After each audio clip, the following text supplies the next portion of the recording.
کرتے کرتے کیا معاملہ رہا. ایک بار تو ایسا ہوا کہ اللہ کے رسول صلی اللہ علیہ وسلم بیٹھ کے نماز ادا کر رہے تھے. جو بعض لوگ بیٹھ کے نماز پڑھتے ہیں نا, بیٹھ کے نماز ادا کر رہے تھے. تمام صحابہ آئے اور آنے کے بعد عرض کرنے لگے, یا رسول اللہ علیہ السلام, آپ آج جو ہے بیٹھ کے نماز ادا کر رہے ہیں. تو اللہ کے رسول صلی اللہ علیہ وسلم نے ارشاد فرمایا, فرماتے ہیں جانتے نہیں ہو تیرے حبیب 5 دن سے کچھ کھائے نہیں, اس لیے کمزوری اتنی ہو چکی ہے کہ آپ بیٹھ کے نماز ادا کر رہے تھے. یعنی بیٹھ کے نماز سے زیادہ افضل ہے کھڑے ہو کے نماز ادا کرنا. اللہ کے رسول صلی اللہ علیہ وسلم بیٹھ کے نماز ادا کر رہے تھے. اللہ علیہ وسلم کو دیکھ کر کے تمام صحابہ کرام اللہ کے رسول کے صحابہ جو تھے وہ اپنے اپنے گھر گئے اور جانے کے بعد اپنے سامان کو لیے اور فرماتے ہیں, یا رسول اللہ علیہ السلام, میں آپ کے بارگاہ میں ہدیہ پیش کرنا چاہتا ہوں, آپ کے بارگاہ میں تحفہ پیش کرنا چاہتا ہوں. اللہ اکبر کبیرہ. یقین مسلمانوں, کس کے بدلے میں وہی رشد و ہدایت جس کی تبلیغ اللہ کے رسول نے کی ہے. اللہ اکبر, کیسے تبلیغیں کی ہے اللہ کے رسول صلی اللہ علیہ وسلم نے. آج ہم اور تم ہیں جو چھوٹی تکلیفیں آتی ہے تو ہم ناشکری پہ اتر آتے ہیں, نمازوں کو ترک کرنا شروع کر دیتے ہیں. ایک بار دعا کیے قبول نہیں ہوئی, انسان کے اللہ میں دعا ہی نہیں کرتا. پنجگانہ نماز 4-5 دن پڑھ لیے, کوئی مشکل آ گئی, اس کے بعد حل نہیں ہوا تو نماز پڑھنا ہی چھوڑ دیے. اللہ اکبر کبیرہ.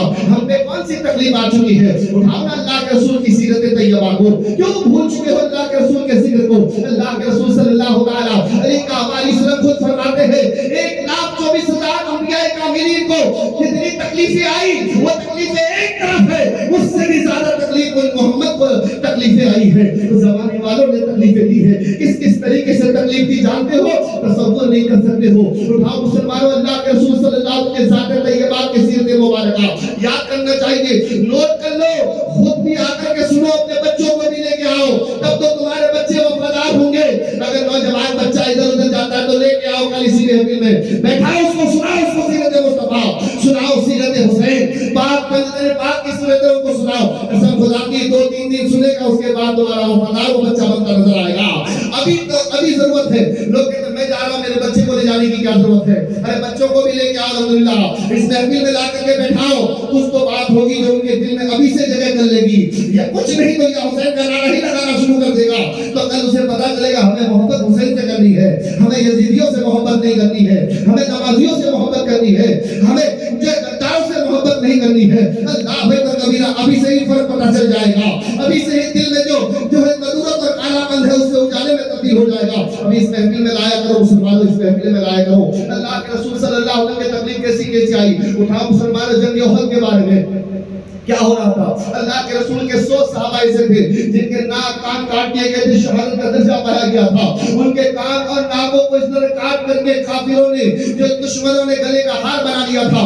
اللہ کے رسول صلی اللہ علیہ وسلم کو اس طرح تکلیف ہوئی, صدمہ ہوئی کہ آپ روئے جا رہے تھے.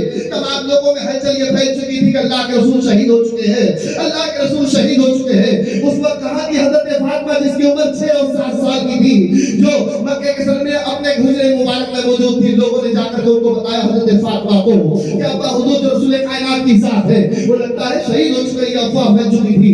حضرت فاطمہ اپنے چھوٹے چھوٹے قدموں میں 7 سال یا 8 سال کی عمر تھی, اپنے گھر سے 3 کلومیٹر دور میدان احد میں تشریف لاتی ہے. دوڑتی ہوئی تشریف لائی ہے کہ ابا حضور آپ کہاں پہ ہو. اللہ کے رسول صلی اللہ علیہ وسلم لاشوں کو دیکھتے ہیں, اور دیکھنے کے بعد جب آگے بڑھتے ہوئے ایسے لاش ہے جس کے کلیجے کو پھاڑ کے نکالا گیا تھا.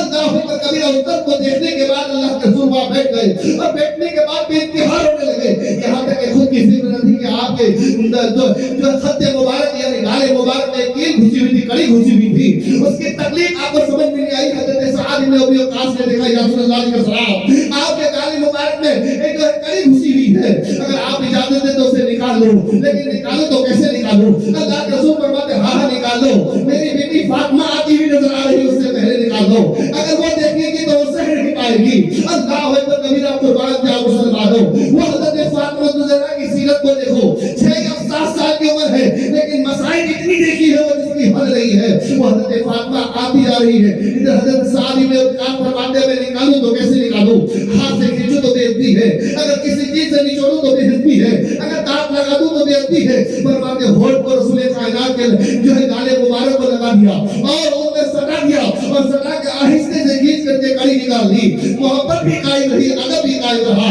اشارہ فرماتے نکالنا تھا اس کڑی کو, اس کے بعد خون کے پھوپڑے جیسے ہی نکلتے ہیں. حضرت فاطمہ تشریف لاتی ہے اور اپنے نازک ہاتھوں سے